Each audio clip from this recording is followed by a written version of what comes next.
Denis Mukwege. Je viens d'un pays le plus riche de la planète. Pourtant, le peuple de mon pays est parmi les plus pauvres du monde.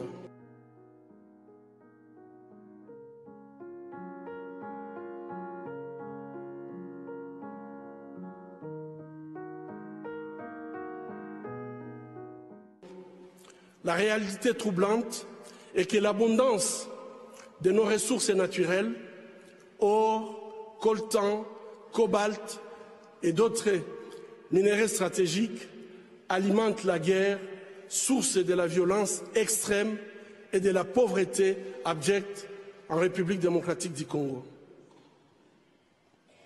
Nous aimons tous les belles voitures, les bijoux, les gadgets. J'ai moi-même un smartphone. Ces objets contiennent des minéraux qu'on trouve chez nous, souvent extraits dans des conditions inhumaines par des enfants jeunes qui sont victimes d'intimidation et de violences sexuelles. En conduisant votre voiture électrique, en utilisant votre smartphone, en admirant vos bijoux, réfléchissez un instant au coût humain de la fabrication de ces objets.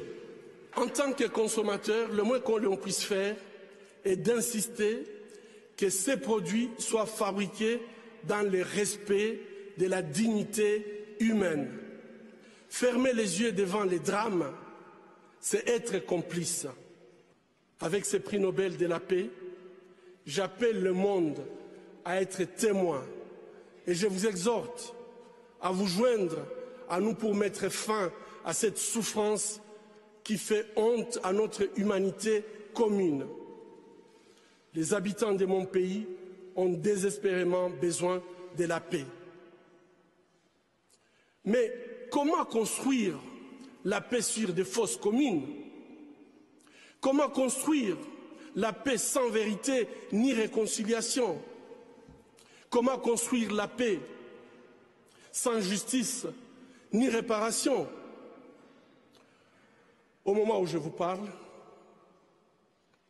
un rapport est en train de moisir dans les tiroirs d'un bureau à New York. Il a été rédigé à l'issue d'une enquête professionnelle et rigoureuse sur les crimes de guerre et les violations des droits humains perpétrés au Congo.